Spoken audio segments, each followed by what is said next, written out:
Well, Thomas, it was a month ago today that we played Sheffield Wednesday at home, and it seems like an awful lot has happened since then. What's the last month been like for you? Strange. I think that's the right word.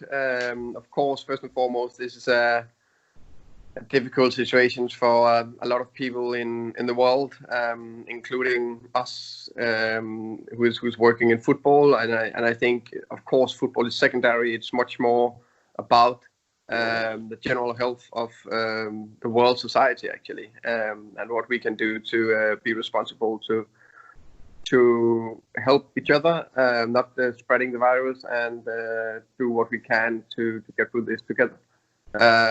But in terms, of course, the first week we what too much, so we carried on with the training, and then we could just see that the virus and everything just got more and more serious. So we need to take some precautions and listen to the government's advices and the EFL and so on. But at least from, let me think, it's the last. We've been in lockdown in 2 weeks, I think. I think that's the most clear way of seeing that things have changed. For us in the football club, everybody is, at home. The players is at home, working for themselves. Of course, they got program from us, from Chris Haslam and Tom Parham, and they send our program to them, individual-based program, so they can keep up a decent fitness, a decent core stability, strength. So when we can hopefully start to train in minor groups, or when we can go into normal training, we are in a good place.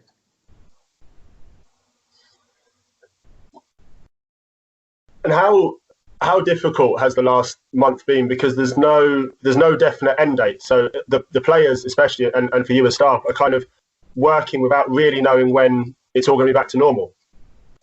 Yeah, I agree. I think it's much more important what we can do to help everybody in London, everybody in the UK, and everybody in the world.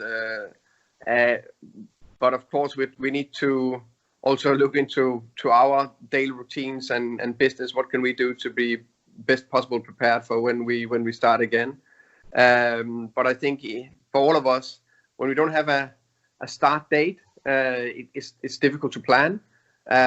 It's difficult in some ways to keep a focus. I think that demands quite a mental strength to keep going, even if you are training for the Olympics in 4 years' time. You have a clear end goal to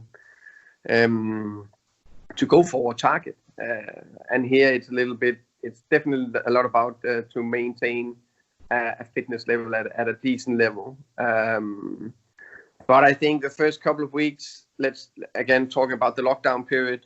I think they've been okay, easy. I can only speak for myself, but also when we speak to the players, I think it's the following weeks when it will be more difficult, of course. And you touched on the mental side there as well. What sort of things are you doing with the players and with yourself to keep everyone mentally sharp? I think we do what we can to, of course, many of the players, either living with families or can be together in a way. Of course, they can't see each other, but so the thing we do is that we split the players between us, the 5 coaches and the coaching staff. So we make sure we have contact with them at least once a week, depending on if they are like Henrik Dalsgaard, he got his wife and kids and quite busy, or you are a younger player that is on his own in an apartment bed, like Dominic Thompson or something like that. Then we try to make sure that we are in contact with them as much as needed, to make sure that they are okay, because it's also a different routine for them.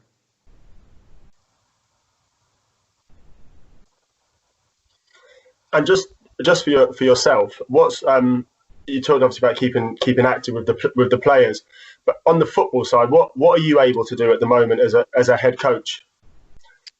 I would say it's of course for myself personally. I try to also stay a little bit fit and go for some walks, some runs, and spend time with the family when we have more time than I normally do. And then on the football side, of course,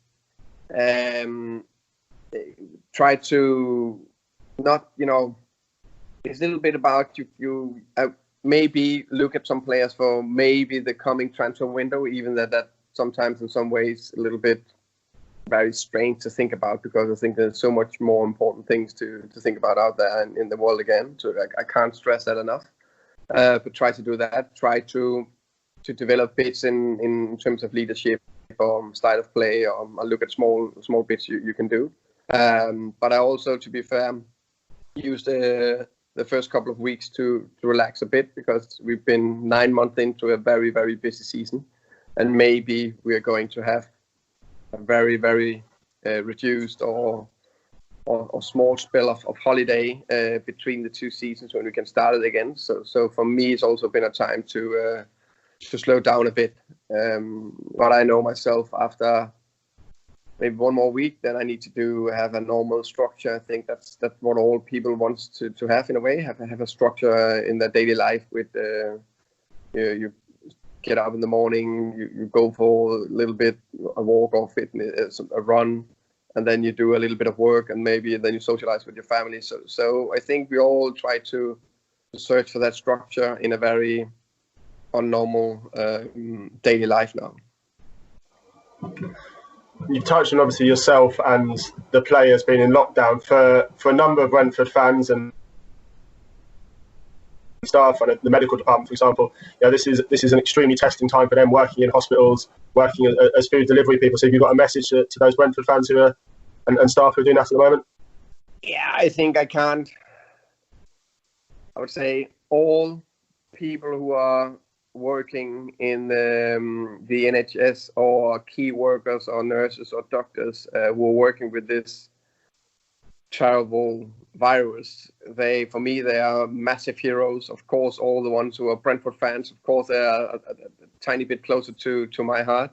But everybody who's working in there, it's remarkable what they are doing every single day to try to save lives and try to make sure you're one step closer to get through this.